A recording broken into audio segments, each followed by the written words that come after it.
ओ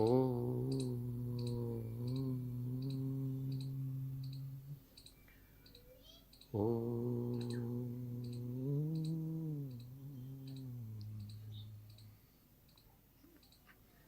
मंगलमय मंगलकरण वीतराग विज्ञान नमो ताहि जाते भये अरहंतादिम जो विद्यादि सागर सुधी जो विद्यादि सागर सुधी गुरु हैं गितैषी शुद्धात्म में निरत नित्य हितोपदेशी वे पाप ग्रीष्म ऋतु में जल हैं सयाने पूजूंगे सतत केवल ज्ञान पाने पूजूंगे सतत केवल ज्ञान पाने। बोलिए भगवान महावीर स्वामी की, आचार्य कुंद कुंद स्वामी की, आचार्य गुरुवर विद्यासागर मुनि महाराज की।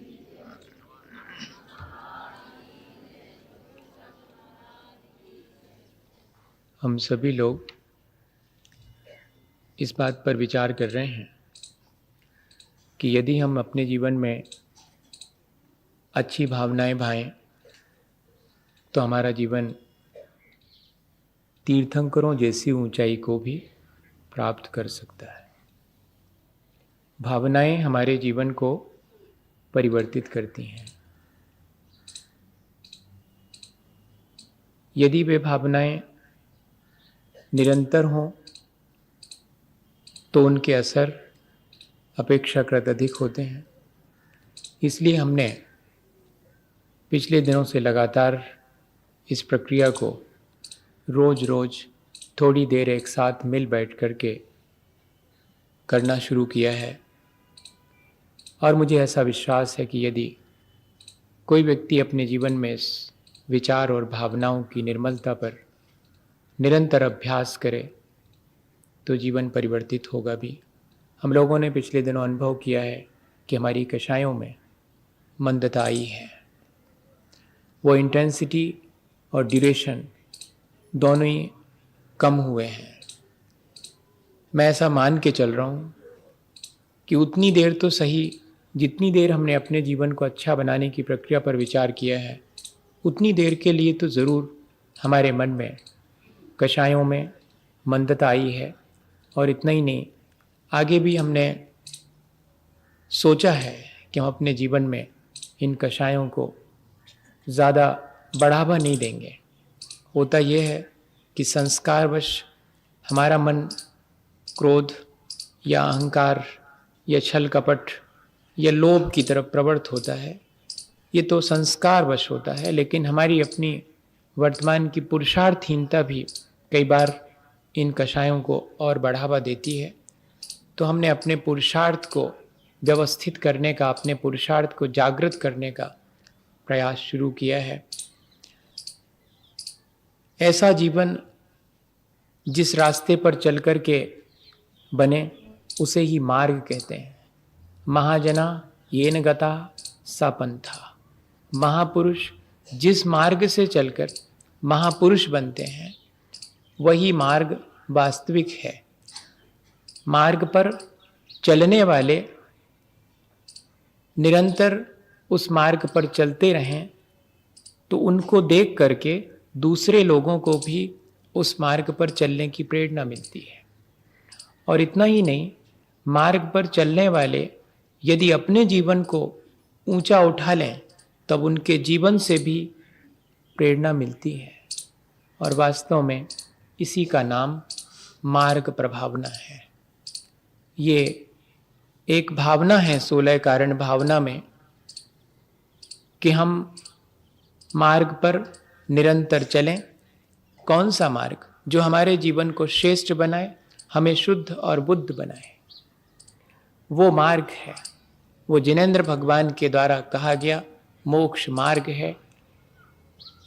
सम्यक दर्शन, ज्ञान, चारित्र, इन तीनों के एक रूपता ही जिसमें कारण बनती है, ऐसा वह मार्ग। उस मार्ग पर स्वयं चलना, कोई यदि चलता हो तो उसकी प्रशंसा करना। इतना तो सभी लोग सोचते हैं कि मार्ग प्रभावना के मायने ये है कि स्वयं उस मार्ग पर चलना और कोई अगर चले तो उसकी प्रशंसा करना। मार्ग प्रभावना इससे भी अधिक आगे बढ़कर है। मार्ग पर चलने वाले की प्रशंसा अकेले करने से काम नहीं होगा, मार्ग पर अकेले चलने से नहीं होगा। अपने जीवन को निरंतर उस मार्ग पर चलकर उज्जवल बनाने से मार्ग की प्रभावना होती है। कोई व्यक्ति सच्चे मार्ग पर चले, लेकिन उस सच्चे मार्ग पर चलते हुए उसका जीवन स्वयं उज्जवल न हो। कोई व्यक्ति सच्चे मार्ग पर चले और 4 लोग उसकी प्रशंसा करें, लेकिन जिस बात के लिए उसकी प्रशंसा की जा रही हो वो बात उस व्यक्ति के भीतर दिखाई ना पड़े, तो मुझे बताइएगा कि क्या मार्ग पर चलने और मार्ग पर चलने वाले की प्रशंसा मात्र होने से मार्ग की प्रभावना होगी, उसकी महिमा फैलेगी? क्या उस मार्ग पर चलने वाले को देख करके या उसकी प्रशंसा को सुनकर के दूसरे लोग भी उस मार्ग पर चलने के लिए उत्सुक होंगे? बहुत मुश्किल है। मार्ग पर चलना, सच्चे मार्ग पर चलना और सच्चे मार्ग पर चलने वाले की प्रशंसा करना, इन दोनों चीजों से भी ज्यादा जरूरी है कि उस मार्ग पर चलते हुए अपने जीवन को उज्जवल बनाना। विज्जारय मारूढ़ो मनोरह पहे सुहणदि जो चेदा सो जिननान पभावी सम्मा दिट्ठी मुने दो। वह जिनेंद्र भगवान की मार्ग की प्रभावना करने वाला सबसे श्रेष्ठ है जो आत्मज्ञान के रथ पर आरूढ़ होकर अपने मन और इंद्रियों को अपने वश में करके और अपने जीवन को उज्जवल बनाता है। ऐसा कोई सम्यक दृष्टि ही वास्तव में भगवान जिनेंद्र के मार्ग की प्रभावना करता है, उसकी महिमा को बढ़ाता है। और इतना ही नहीं, उसे देख करके लोग उस मार्ग पर चलने के लिए उत्सुक होते हैं। वास्तव में सच्ची प्रभावना वो है जिसमें कि दूसरा भी देख करके और अपने जीवन को उज्जवल बनाने की प्रेरणा ले सके और उत्सुक हो सके। और इतना ही नहीं, स्वयं चलने वाला भी अपने जीवन को निरंतर उज्जवल और निर्मल बनाता चले। ये कसौटी है। मार्ग की प्रभावना 2 तरह से होती है, एक बाह्य में होती है और एक अंतरंग में होती है।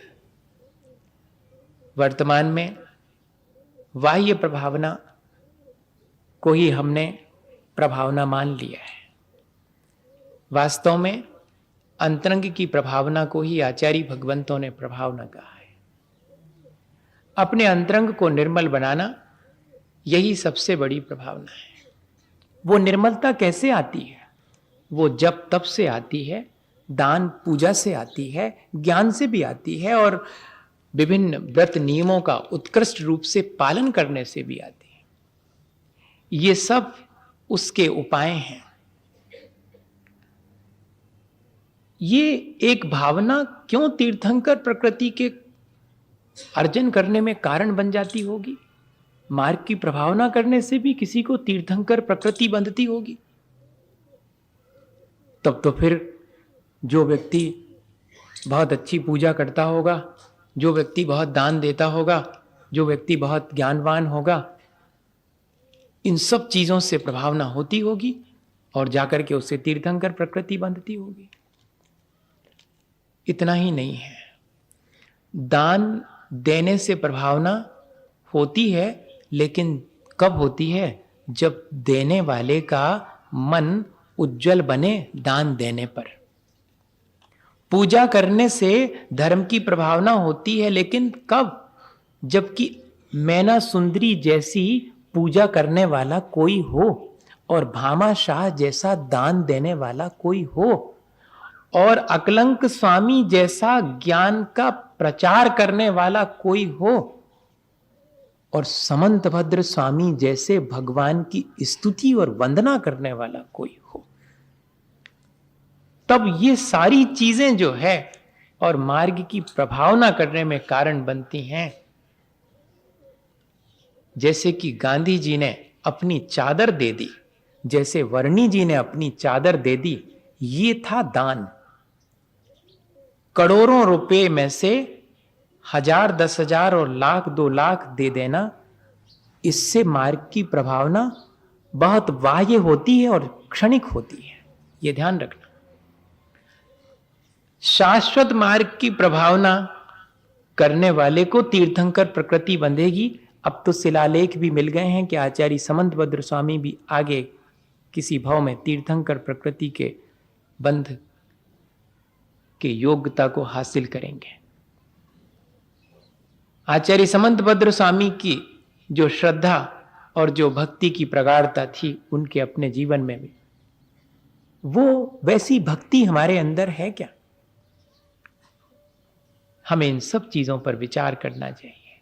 द्रव्य क्षेत्र और काल के अनुसार मार्ग प्रभावना के बाह्य साधन हमेशा बदलते रहे, लेकिन अंतरंग में जो प्रभावना का साधन है वो एक ही है, वो रत्नत्रय है, वो वीतरागता है। उस रत्नत्रय और वीतरागता को अपने भीतर बढ़ावा देने वाली सारी बाह्य प्रभावनाएं अगर हों तो ही वे श्रेष्ठ हैं। और बाह्य प्रभावना जिससे कि राग द्वेष बढ़े, वीतरागता घटे और जिससे रत्नत्रय की आराधना तो ना हो, जिससे कि संसार का ही पोषण हो, क्या इस तरह की बाह्य प्रभावना जो आज वर्तमान में बहुत तेजी से देखने में आती है, क्या वह तीर्थंकर प्रकृति के बंधने में कारण बन सकेगी? मन में तो आता है कि इतनी प्रभावना, बाहर में तो चमत्कृत हो जाता है व्यक्ति। वो क्षणिक चमत्कृत होने वाली प्रभावना तीर्थंकर प्रकृति के बंध का कारण नहीं बनती। तब कौन सी ऐसी चीज होगी जिससे कि तीर्थंकर प्रकृति, ऐसा कौन सा परिणाम होता होगा? देख लो, मैना सुंदरी को अपना कौन सा कल्याण करने की भावना थी? अपना कल्याण तो होगा ही, लेकिन मैं ये अनुष्ठान करूंगा तो मेरे जीवन साथी को इस रोग से मुक्ति मिलेगी, इनके असाता का क्षय होगा तो इनका जीवन उज्जवल बनेगा। ये भावना थी। जीवन के उज्जवल, अपने जीवन के उज्जवल बनाने के साथ साथ दूसरे के जीवन के उज्जवल बनाने की भावना थी। आचार्य महाराज के सामने आकर के जब दान की प्रक्रिया चल रही थी, तब एक मां ने और 1 रुपया दान दिया। 1 रुपया कोई लेने तैयार नहीं था। बड़े बड़े दान राशियां आ रही थी और वो अम्मा तो आचार्य श्री के पास आकर के और उसमें से खोल करके मुड़ा तुड़ा सा वो 1 रुपया। आचार्य श्री मुस्कुरा दिए। वॉलंटियर्स ने आचार्य श्री की मुस्कुराहट देखी तो जल्दी से ले लिए। बाद में जब आचार्य श्री ने पूछा कि अम्मा से पूछो कि और भी है तुम्हारे पास कुछ, या कि तुमने ये 1 रुपया दे दिया तो कुछ बचा कि नहीं? नहीं, मैंने तो 1 रुपया 2, 3, 4 दिन में जोड़ा था। आज आपके दर्शन करने के लिए यहाँ पर अवसर मिला। मैं जैन तो नहीं हूँ, पर मुझे लगा कि दर्शन करके मुझे कुछ त्याग करना चाहिए, अपने लिए बचाना नहीं चाहिए, इसलिए मैंने तो पूरा ही दे दिया। अब मेरे पास आज के भोजन के लिए भी कुछ नहीं है। मुझे प्रसन्नता है आज नहीं भी भोजन करूं, पर आप जैसे महापुरुष के दर्शन कर लिए। क्या इस तरह की भावना करने वाले को ऊंचाई मिलेगी, या कि 4 लोगों के बीच मेरा नाम रोशन होगा, मुझे यश मिलेगा, इसलिए मैं कुछ चीजों का दान करूं तो उस दान से प्रभावना होगी? प्रभावना तो दान से होती है, लेकिन तीर्थंकर प्रकृति की प्राप्ति के लिए जो दान देकर के प्रभावना की जाती होगी वो कैसी होती होगी। हमें इस पर विचार करना चाहिए। कभी किन्हीं ऐसे क्षणों में हमारा मन अगर त्याग और दान का हो तो प्रक्रिया तो सब लोग त्याग और दान की कर ही रहे हैं, लेकिन उसके पीछे भावना अगर हमारी होगी तभी वो ऊंचाई हमें प्राप्त हो। ऐसे सैकड़ों उदाहरण भरे पड़े हैं जिनसे कि हम शिक्षा ले सकते हैं। और द्रव्य क्षेत्र काल के अनुसार ही आज वर्तमान में किस चीज की आवश्यकता है। आज हम देख रहे हैं हमारा निरंतर नैतिक पतन हो रहा है। हमारे अपनी नई पीढ़ी में धर्म के प्रति रुझान धीरे धीरे घट रहा है। धर्म के नाम पर मनोरंजन को बढ़ावा मिल रहा है। ऐसी स्थिति में, ऐसे भीषण काल में, जबकि आत्मा और शरीर अलग अलग हैं, इस प्रकार के भेद विज्ञान की किसी को भी उत्सुकता नहीं है, तब आज किसकी आवश्यकता है? आज भी आचार्य समंतभद्र स्वामी की उन पंक्तियों की आवश्यकता है कि अज्ञान तिमर व्याप्ति मपाकृत्य यथा यथम जिन शासन महात्म प्रकाशा स्यात् प्रभावना।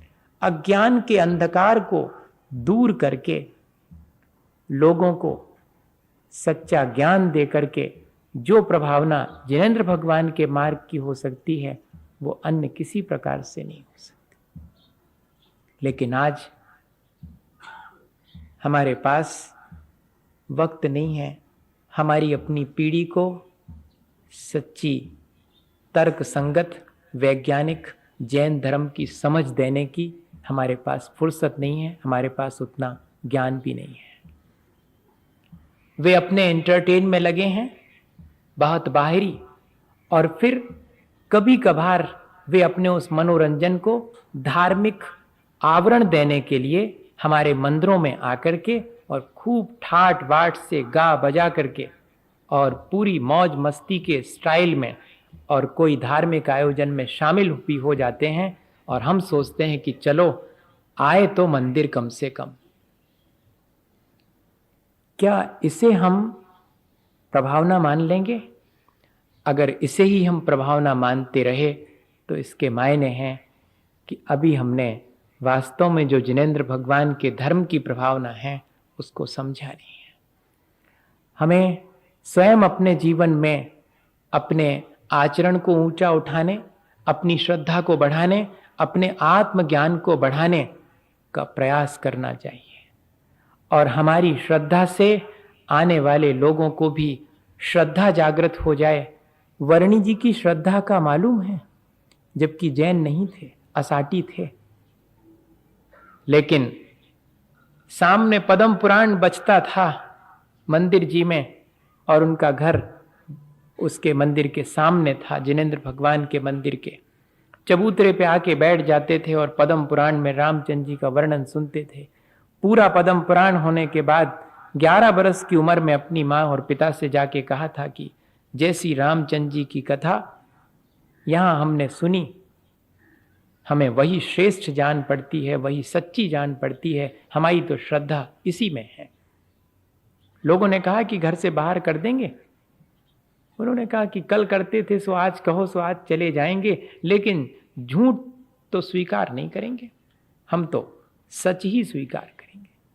और धीरे धीरे साल भर के अंदर और ग्रह त्याग करके और फिर शिखर जी की वंदना करने गए तो शिखर जी की 36 मील वाली वंदना करते हुए मैंने आपको बताया था कि पानी की प्यास लगने पर भगवान से क्या कहा था कि मेरा इस परिक्रमा में अगर प्यास से मरण हो जाएगा तो परिणाम अच्छे होने से देवायु मिलेगी, भगवान आप ही ने बताया है, लेकिन कहीं ऐसा ना हो कि मेरे मरण को देख करके और लोगों की तीर्थ वंदना की भावना कमती ना हो जावे। सो अगर आपको उलाहना दिया था कि अगर आपको अपने धर्म की प्रभावना कराने होए तो हमें पानी उपलब्ध हो जाए ना, हमें चाहने नहीं है, हम मर भी जाए तो देवगति तो हमारी है ही, लेकिन अपने कल्याण के साथ साथ दूसरे का अकल्याण ना हो जावे, दूसरे को भी इस मार्ग पर चलने की प्रेरणा मिले, कोई ऐसा ना हो कि इस मार्ग से विमुख हो जाए। तो कहते हैं कि वहीं पर 10 कदम पर और पानी उनको मिल गया था। पी करके आगे बढ़े, लोगों ने कहा कि कहाँ पिया पानी, कहने आओ हम बताते हैं, यहाँ पिया। और फिर वापस लौटे थे, सो वहां पानी वानी नहीं मिला था। धर्म की प्रभावना, अगर अंतरंग में आपके ऐसी भावना है कि मेरे मार्ग पर चलने से दूसरे का भी उस मार्ग पर चलने का उत्साह बढ़े, कहीं ऐसा ना हो कि उत्साह घट जाए, मैं ऐसा अपना जीवन जीऊं जिससे कि कोई मार्ग पर चलने को उत्सुक हो जाए। आज तो हम अपना ऐसा जीवन बनाते हैं कि स्वयं तो चलते पर दूसरा देख करके बिल्कुल नहीं चलना चाहता, क्योंकि हम यहाँ से पूजा करके बाहर निकलते हैं और फिर उसके बाद जिस तरह का हमारा आचरण होता है उससे दूसरे को बिल्कुल नहीं लगता कि पूजा करना चाहिए। जिस तरह से हम दान देते हैं उससे दूसरे को यही प्रेरणा मिलती है कि अपन को जिस दिन यश ख्याति चाहिए हो, सो अपन भी अनाप शनाप पैसा कमाओ, बेईमानी से कमाओ, क्योंकि हमने तो देख लिया यहाँ पर कि चाहे कितना बेईमानी से कमाओ, इन्हीं की पूजा प्रशंसा होती है, तो ठीक है फिर अपन भी बेईमानी से कमाओ और पूजा प्रशंसा लूटो। और लेकिन जिस दिन उसको ये दिखाई पड़े कि दान देने से जो है मन इनका कितना प्रसन्न हुआ है और इनका जीवन कितना उज्जवल हुआ है दान देने से, तब फिर वो उससे वैसी ही प्रेरणा लेगा। हम अपने जीवन से जितनी प्रेरणा दे सकते हैं, जितनी प्रभावना कर सकते हैं, उतनी बाह्य में चाहे कितनी भी उत्सव कर लेवें, उससे प्रभावना नहीं हो सकती। आज वर्तमान में दिनों दिन उत्सव प्रियता बढ़ती चली जा रही है, सो बहुत अच्छा है, लेकिन भीतर भी उत्सव होना चाहिए, भीतर भी परिवर्तन होना चाहिए, ये अत्यंत आवश्यक है। जटायु आचार्य महाराज कहते हैं कि जब भी प्रभावना की चर्चा आवे तो जटायु का उदाहरण देना। जटायु ने प्रभावना करी, उसका संकल्प था कि सीता जी की रक्षा करूंगा, मेरे होते कोई भी सीता जी को तकलीफ नहीं पहुंचा सकता। और जब रावण ने सीता जी का हरण किया, जब पक्षी होते हुए भी आखिरी दम तक, अपना जीवन रहने तक अपने संकल्प का निर्वाह किया कि मैं सीता की रक्षा के लिए अपना जीवन भले ही दे दूं लेकिन रक्षा करूंगा। क्या इसी तरह हमारे मन में अपने व्रत नियम और लिए गए संकल्पों को जीवन भर तक निभाने, इस तरह का हमारे भीतर भाव है? हम अपने जीवन में जो भी दान पूजा और भी कई चीजें व्रत नियम इत्यादि लेते हैं, जब तप करते हैं, उन सब में भी क्या हमारा ऐसा ही संकल्प है कि मैं प्राणी मात्र की रक्षा के लिए ये सब कर रहा हूं, मेरी रक्षा तो इससे होगी, मेरी तो जीवन की उज्जवलता होगी, लेकिन इसको देख करके और जीव भी जो है अपने जीवन में प्रेरणा लेंगे। यही भाव रहता होगा मार्ग प्रभावना के समय, तब तो इतनी ऊंचाई मिलती होगी कि प्राणी मात्र के कल्याण करने के लिए तीर्थंकर बन गए। क्यों? जब तप ज्ञान ध्यान जो कुछ भी किया था उसके पीछे उद्देश्य ये था कि मेरा तो कल्याण होगा ही, लेकिन मुझे इस तरह ये सारी चीजें करनी है जिससे कि दूसरे को भी कल्याण के मार्ग पर चलने के लिए इशारा मिले। क्या आज हम जो भी कर रहे हैं उससे दूसरे को वास्तव में धर्म की प्रेरणा मिल रही है? इस पर विचार करना। मैं तो सिर्फ ये कहना चाहूँगा, आज हम लोग खूब धर्म कर रहे हैं भैया, पहले से ज़्यादा धर्म करना दिखाई देने लगा है अपेक्षाकृत। मंदिरों में पूजा करने वालों की तादाद बढ़ गई है, अभिषेक करने वालों की बढ़ गई है, मंदिरों में 10 दिन जो है पर्युषण पर्व में अपार भीड़ होने लगी है। अरे क्या क्या प्रभावना है, सब मजा आ गया। लेकिन जीवन में जितना नैतिक और चारित्रिक पतन और जितना अश्रद्धान और जितना अज्ञान बढ़ रहा है, इस पर कभी विचार किया? इस पर भी विचार करना चाहिए। हमें अपने आने वाली पीढ़ी को नैतिक और चारित्रिक रूप से सुदृढ़ बनाने के लिए कुछ करना चाहिए, कुछ करना चाहिए। क्या करना चाहिए आप जानो।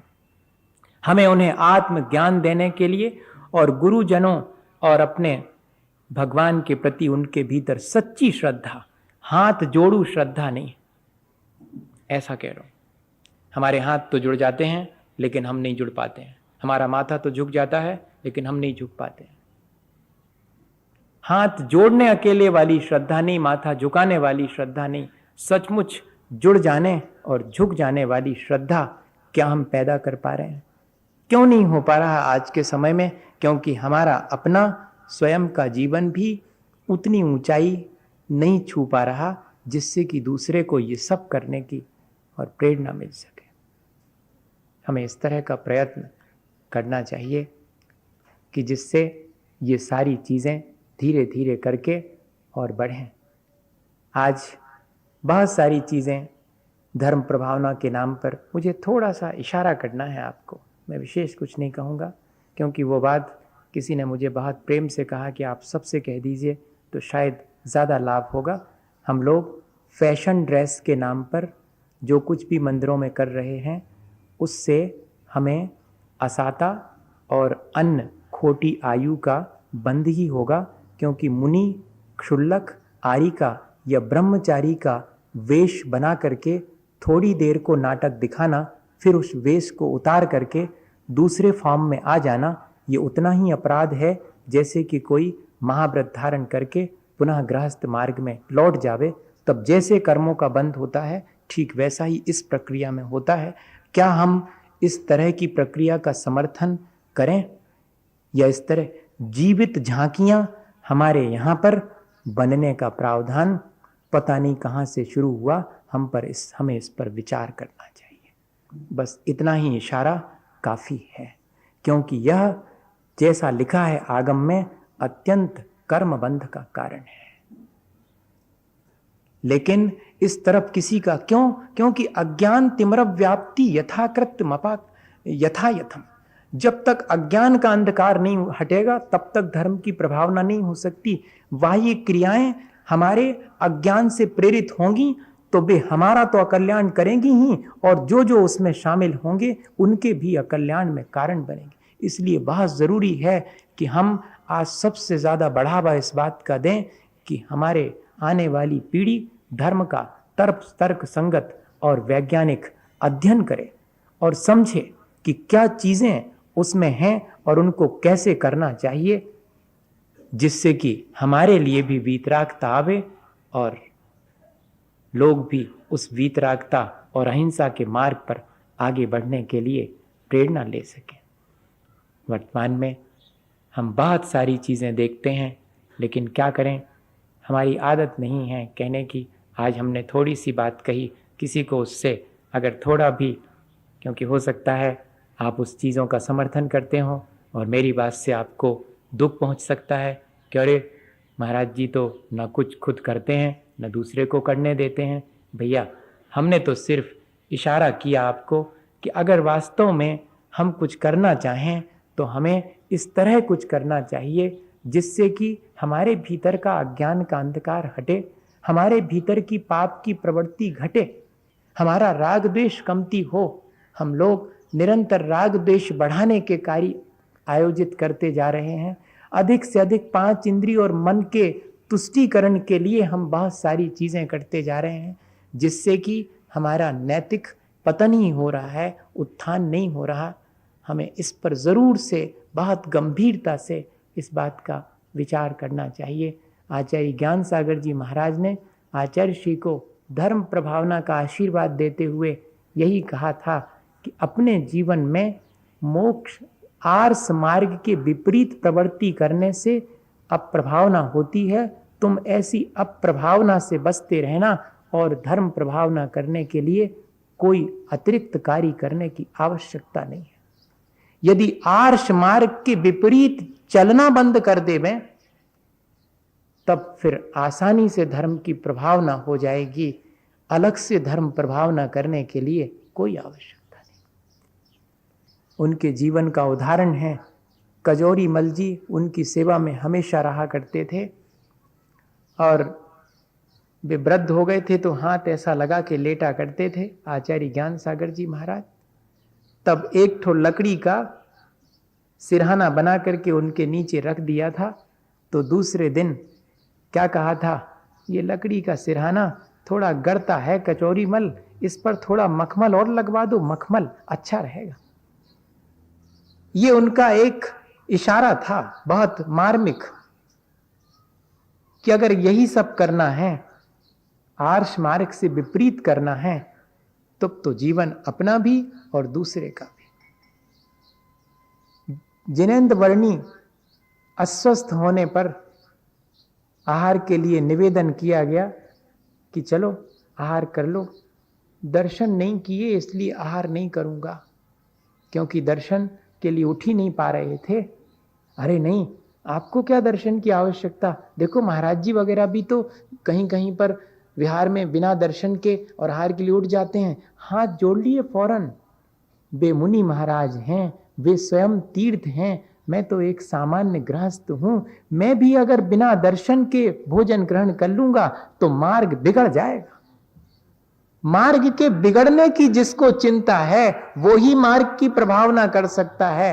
अपना जीवन बिगाड़ करके और दूसरे का भी जीवन बिगड़ जावे, ऐसे लोग मार्ग की प्रभावना नहीं कर सकते।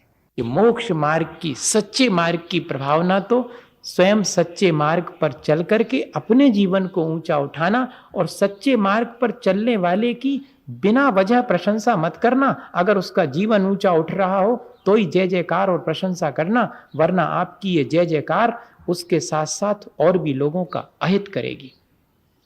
किसी को गिराना हो तो सबसे बढ़िया उपाय है उसकी प्रशंसा करना शुरू कर दो, चौपट हो जाएगा। ये नीति वाक्य है, सबसे बढ़िया उपाय है। विरला ही कोई होगा जो कि अपनी प्रशंसा सुन करके और अधिक किसी कोने में छिपने की कोशिश करेगा कि मैं तो इस लायक हूं नहीं, और अब प्रशंसा की गई है तो इस लायक बनना चाहिए। बहुत विरला कोई होगा, वरना तो प्रशंसा सुन करके कि अब जब इतना करने से ही खूब जय जयकार और वाहवाही हो रही है तो बढ़िया, और आगे क्या करना। इसलिए सावधानी रखना, सच्चे मार्ग पर चलने वाले की प्रशंसा उतनी ही करना जिससे कि उसका जीवन उज्जवल हो, और प्रशंसा सुनकर के दूसरे को भी उस मार्ग पर चलने की। कौन बातों की प्रशंसा करना? आज इस बात की प्रशंसा करते हैं, मैं कहूं कि नहीं कहूं, रहने दो, छोड़ो, क्या फायदा, सब समझते हैं उस चीज को। नहीं, प्लीज मैं नहीं कहूं, मेरे से नहीं होगा। नहीं, आज जो है वर्तमान में हम लोग छोटी छोटी चीजों को लेकर के जय जयकार करते हैं। मैं अपने बारे में कह रहा हूं। हाँ, छोटी छोटी चीजें देख करके प्रशंसा नहीं करना। मोक्ष मार्ग पर प्रशंसा करना तो श्रद्धा की प्रशंसा करना कि देखो कैसी श्रद्धा है। अपने गुरुजनों के प्रति अगर हमारे मन में श्रद्धा है तो उसकी प्रशंसा करना, गुरु से विपरीत चलने वाले की प्रशंसा मत करना। आत्मज्ञान हासिल करने के लिए जो उत्सुक है उसकी प्रशंसा करना, जो आत्मज्ञान के प्रति लालायत नहीं है और कितने भी मोक्ष मार्गी हो उसकी प्रशंसा नहीं करना। स्वयं चारित्र का पालन करता हो तो उसके चारित्र की प्रशंसा करना, उसकी प्रशंसा नहीं, उसके चारित्र की, कि इसका चारित्र बहुत अच्छा है, इसका ज्ञान बहुत अच्छा है, इनकी श्रद्धा गुरुजनों के प्रति बहुत प्रगाढ़ है। हमारे मन में भी ऐसी श्रद्धा, ऐसा ज्ञान और ऐसा आचरण होना चाहिए। इतना ही पर्याप्त है। अन्य चीज़ों की अगर आप प्रशंसा करेंगे ज्ञान दर्शन चारित्र के अलावा, तो वे चीज़ें, जो व्यक्ति जितना परोपकारी और जितना कर्तव्यशील होता है उसके लिए प्रशंसा की आवश्यकता नहीं होती, ना उसके द्वारा कभी अब प्रभाव ना होती है। इसलिए जब भी प्रशंसा करनी हो तो उसकी कर्तव्यशीलता और उसके परोपकार की। श्रावक को तो कर्तव्यशील और परोपकारी होना चाहिए, मुनि जनों को तो ज्ञान दर्शन और चारित्र देने वाला ही होना चाहिए, कि जो निरंतर अपने पास जो ज्ञान है उसको देने में लगे हैं, अपनी श्रद्धा से दूसरे के भीतर श्रद्धा पैदा करने में लगे हैं, अपने आचरण की निर्मलता से दूसरे को आचरण कराने के लिए प्रेरणा दे रहे हैं, उतनी ही प्रशंसा करना। मात्र बाह्य भीड़ और ताम झाम देख करके प्रशंसा मत करना, इतनी ही बात कहूंगा मैं।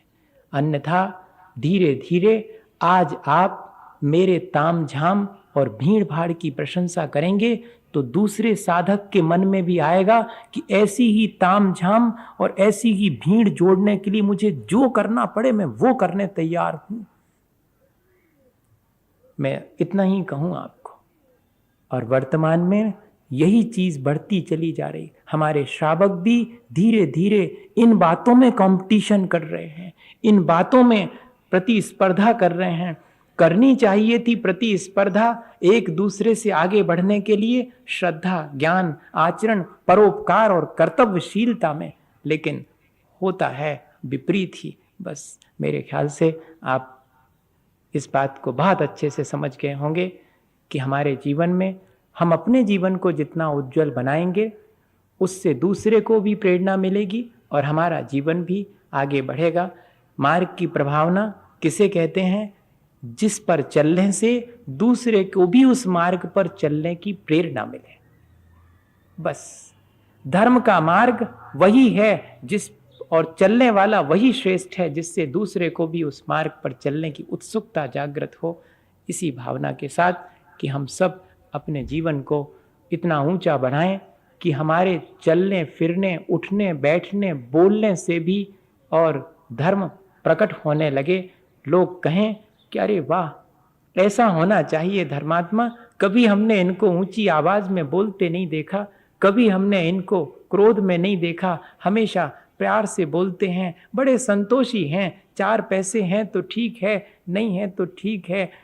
ऐसा अगर गृहस्थ का जीवन हो तो गृहस्थ के जीवन से प्रभावना होती, संतोषी गृहस्थ हो तो उसके जीवन से प्रभावना होती, समतावान साधु हो तो उसके जीवन से प्रभावना होती है। समता की जय जयकार करना और संतोषी जीव की प्रशंसा करना, भैया अगर ये 2 चीजें अपन सीख लेवें तो खूब आराम से अपन धर्म की प्रभावना कर सकते हैं। इसी भावना के साथ कि हम सब इस ऊंचाई को प्राप्त कर सकें, बोलिए आचार्य गुरुवर विद्यासागर मुनि महाराज की।